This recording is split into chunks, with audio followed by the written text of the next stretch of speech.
नमस्कार, मैं हूं मुस्कान ओझा और आप देख रहे हैं मनी 9। शेयर बाजार की दुनिया में अक्सर कहा जाता है कि यहाँ सिर्फ आंकड़े नहीं चलते, यहाँ भावनाएं भी चलती हैं। डर भी बाजार को नीचे ले आता है और उम्मीद भी उसे ऊपर खींच लाती है। पिछले कुछ समय से बाजार में यही दोनों चीजें साथ साथ देखने को मिल रही हैं।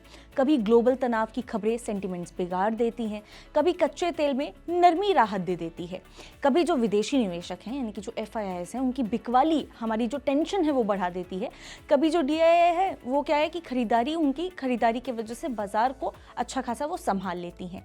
यानी कि तस्वीर लगातार बदल रही है और इसी बदलती तस्वीर के बीच में निवेशक ये समझने की कोशिश कर रहे हैं कि आखिर बाजार का अगला कदम क्या हो सकता है। इसी तमाम उतार चढ़ाव के बीच में आज बाजार ने एक बार फिर थोड़ी राहत की सांस ली है। निफ्टी 24,000 के ऊपर यहाँ पे कारोबार करता हुआ दिखा है। सेंसेक्स में भी मजबूती नजर आई है और कुल मिलाकर के बाजार का जो मूड है वो पिछले कुछ दिनों में यहाँ पे कुछ दिनों के हिसाब से अगर देखा जाए तो थोड़ा सा संभलता हुआ नजर आ रहा है। ऐसे में निवेशकों के मन में एक बार फिर यही सवाल उठने लगा है कि क्या बाजार अब वापस ट्रैक पर लौट रहा है, पटरी पर लौटता हुआ वापस आ रहा है? क्या हालिया गिरावट का जो दौर है अब पीछे छूट चुका है? क्या अब दोबारा उसी भरोसे के साथ निवेश शुरू किया जा सकता है जैसे तेजी के दौर में यहाँ पे किया जाता है? क्योंकि अब जो बाजार है लगातार ऊपर जाता हुआ दिख रहा है, तो स्वाभाविक तौर पर लोगों को लगने लगता है कि शायद सबसे मुश्किल दौर जो है वो निकल चुका है, अब नीचे जाने की जो गुंजाइश है वो कम बची है। लेकिन बाजार की दुनिया में तस्वीर अक्सर ऊपर से जितनी आसान दिखती है, जितनी सरल दिखती है, अंदर से उतनी होती नहीं है। दरअसल इस तमाम जो तेजी हम देख रहे हैं बाजार में, इनके पीछे भी कुछ रीजंस हैं जिनकी वजह से बाजार को थोड़ा सपोर्ट मिला है। सबसे पहले कच्चे तेल की कीमतों में नरमी देखने को मिली है। ब्रेंट क्रूड जो है $100 के नीचे फिसला, जिससे भारत जैसे जो देश हैं उनके लिए राहत की खबर मानी जा रही है, क्योंकि हम अपनी ज़रूरत का बहुत ही बड़ा हिस्सा जो है वो बाहर से खरीदते हैं, इंपोर्ट करते हैं। तेल सस्ता होता है तो सरकार पर दबाव कम होता है, इन्फ्लेशन को राहत मिलती है, कंपनियों की जो लागत है वो भी थोड़ी कम होती है। दूसरी तरफ रुपया जो है डॉलर के मुकाबले थोड़ा सा यहाँ पे मजबूत होता हुआ नजर आया है, जिससे सेंटिमेंट बेटर हुआ है। इसके अगर हम अलावा बात करें, कंपनियों के जो तिमाही रिजल्ट्स हैं वो भी यहाँ पे उम्मीद से ज़्यादा खराब नहीं रहे हैं। यानी कि इन्वेस्टर्स को लग रहा है कि जिस कमज़ोरी का डर था, शायद हालात जो हैं उतने खराब नहीं हैं। इस वजह से बाजार को शॉर्ट टर्म सपोर्ट मिला और इंडेसेस जो हैं वो फिर ऊपर की तरफ जाते हुए नजर आए हैं। अब यहीं से निवेशकों की उम्मीदें भी यहाँ पे बढ़ने लगी।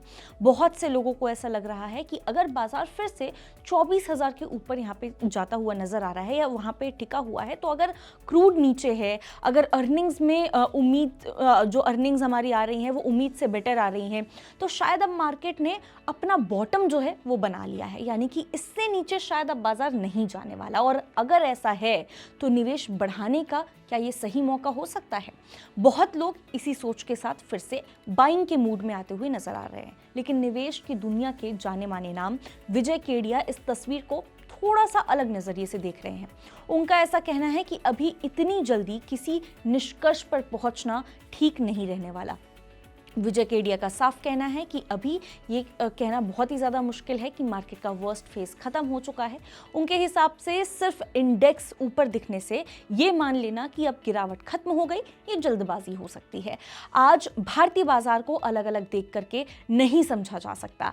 पहले हो सकता था कि सिर्फ भारत की ग्रोथ, भारत की इकोनॉमी, भारत की कंपनियों के दम पर बाजार की दिशा तय हो जाए, लेकिन अब जो हालात हैं वो बहुत ज़्यादा बदल चुके हैं। अब ग्लोबल मार्केट, जियोपॉलिटिकल टेंशंस जो हैं, या फिर अमेरिका में जो भी कुछ हो रहा है, क्रूड कहाँ जा रहा है, डॉलर किस तरफ जाता हुआ नजर आ रहा है, इन तमाम चीज़ों को देखते हुए इसका जो असर है वो भारतीय बाजार पर पड़ रहा है। इसीलिए सिर्फ निफ्टी और सेंसेक्स देख करके ये समझ लेना कि अब सब कुछ ठीक हो चुका है, ये पूरी तस्वीर नहीं है।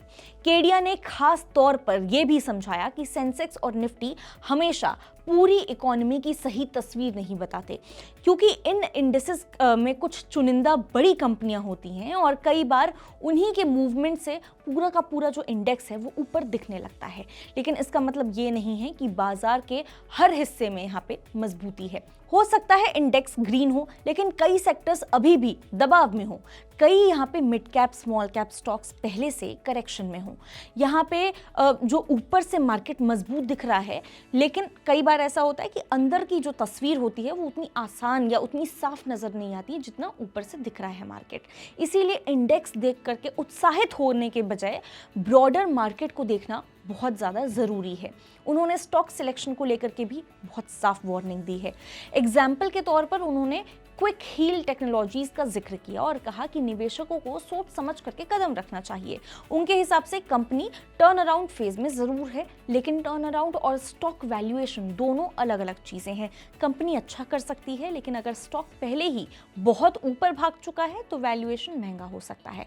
ऐसे में क्या है कि ग्रोथ आने में समय लगे और जो स्टॉक है वो पहले से ही महंगा हो तो इन्वेस्टर के रिटर्न सीमित हो सकते हैं। इसीलिए सिर्फ कहानी देख करके नहीं, वैल्यूएशन देख करके भी निवेश करना ज़रूरी है। उन्हें लिस्टेड मार्केट से ज़्यादा अपॉर्चुनिटीज़ प्राइवेट मार्केट यानी कि अनलिस्टेड स्पेस में नज़र आ रही हैं। उन्होंने कहा है कि वो खुद अनलिस्टेड शेयर्स में ज़्यादा निवेश कर रहे हैं। इसके साथ उन्होंने पीएसयू बैंक स्पेस में अपने अच्छे रिटर्न का भी जिक्र किया, लेकिन उन्होंने ये भी साफ किया कि किसी सेक्टर को समझना उसमें पैसा लगाना दोनों अलग अलग बातें हैं। कई लोग सेक्टर्स को स्टडी तो करते हैं, लेकिन सही समय पर कन्विक्शन के साथ एंट्री लेना ये अलग स्किल है।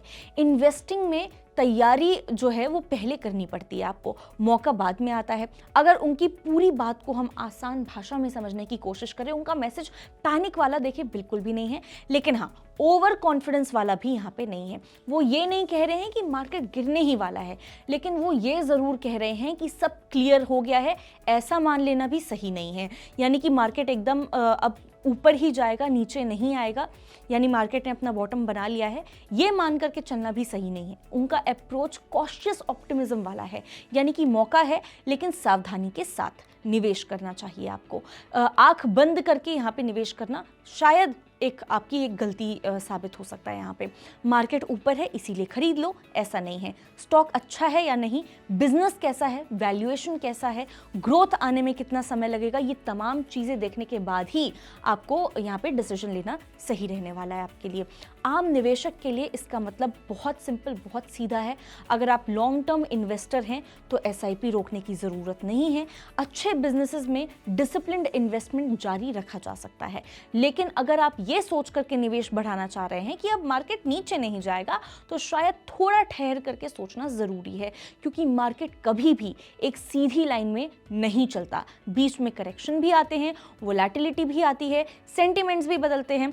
इसीलिए फोमो में आकर के पैसा लगाना और सोच लेना कि भाई अब बॉटम बन चुका है, ये बहुत ही जोखिम भरा जो है वो काम हो सकता है। तो देखिए कुल मिलाकर के आज बाजार जो है 24,000 के ऊपर ज़रूर जाता हुआ दिख रहा है और सेंटिमेंट्स पहले से बेटर ज़रूर नज़र आ रहे हैं, लेकिन अनुभवी निवेशकों की नज़र सिर्फ आज की तेज़ी पर नहीं, आने वाले महीनों पर होती है। और विजय केडिया की राय यही कहती है कि बाजार में राहत दिख रही है, लेकिन जो खतरा है वो पूरी तरह से नहीं टला है। ये कहना अभी जल्दबाजी होगी कि जो खतरा है वो पूरी तरह से टल चुका है। इसीलिए इस वक्त सबसे सही स्ट्रैटेजी यही हो सकती है कि निवेश जारी रहे, लेकिन चुनिंदा और डिसिप्लिन तरीके से, क्वालिटी पर यहाँ पे फोकस के साथ, और बिना इस भरोसे के कि भाई मार्केट अब नीचे नहीं जाएगा, ये आप मान के मत चलिए, क्योंकि बाजार में संभावना हमेशा दोनों तरफ रहती है। और समझदारी भी इसी में है कि तेजी में भी आप यहाँ पे सतर्क रहें और उसके साथ ही आप यहाँ पे निवेश करें। आप इस बारे में क्या सोचते हैं? क्या कुछ हैं आपके थॉट्स? आप हमें कमेंट करके ज़रूर बता सकते हैं। ऐसी ही और खबरों के लिए आप विजिट कर सकते हैं हमारी वेबसाइट money9live.com और सब्सक्राइब कर सकते हैं हमारे यूट्यूब चैनल Money9। मिलते हैं आपसे अगले वीडियो में, तब तक के लिए नमस्कार।